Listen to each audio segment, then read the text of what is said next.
The man who returned from Siberia was not the same. Fyodor Dostoevsky had faced the grave, the cold, and the silence of exile. He had seen men at their lowest, and found in them a spark of grace. He returned to a world that had forgotten him, to a city that moved on. His hands trembled, his body was frail, but his soul, reborn in fire, refused to rest. He lived in small rooms, surviving on bread and tea. His debts grew, his health declined, his spirit wrestled with despair.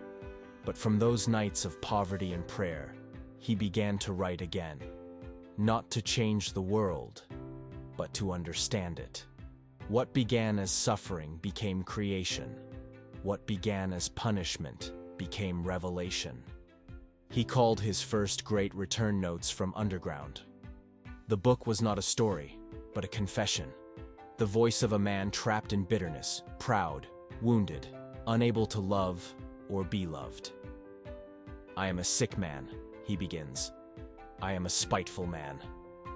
It was Dostoevsky himself, divided and searching. A soul at war with reason, begging for meaning. The underground became his symbol, the dark chamber of the human heart, where ideas and emotions collide, where every man hides from truth. From that darkness came a flood of creation, crime and punishment. The idiot, the demons, the brothers Karamazov.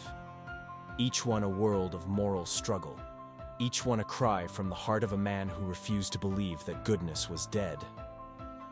In Crime and Punishment, Raskolnikov murders for an idea, convinced that greatness lies beyond morality.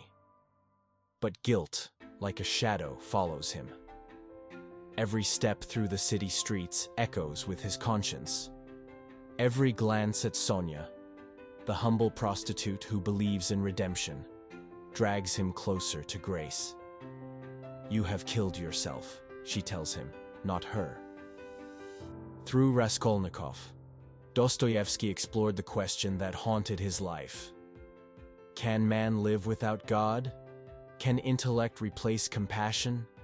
Then came The Idiot, perhaps his most personal work. Prince Mishkin, pure and childlike, walks through a world too cruel for innocence. Mishkin is the Christ figure Dostoevsky longed to be.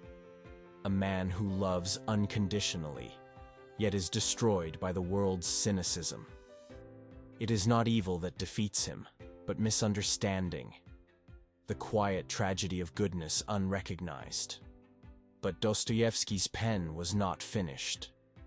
In The Demons, he turned to the ideologues, the men who, like his younger self, believed they could build paradise through reason.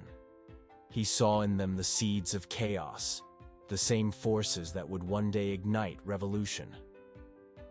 When man rejects God, he wrote, he becomes capable of anything. These were not just novels, they were prophecies.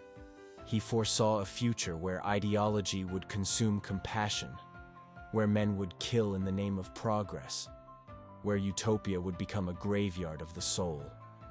The years of struggle took their toll. His epilepsy worsened. His hands shook as he wrote. He gambled to survive, often losing everything. But even in his darkest hours, his faith deepened.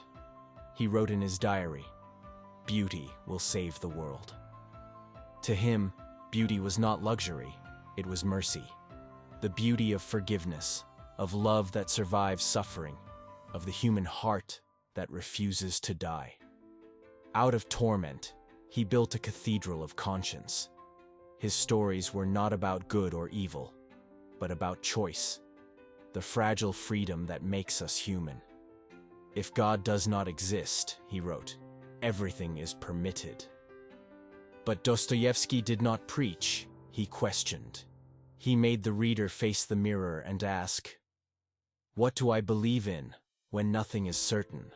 From prison to prophecy, from despair to faith, Dostoevsky had become more than a writer. He had become the conscience of his century. His pen carried the weight of humanity, and through his pain, he gave voice to ours. This was part 2, The Writer of Conscience.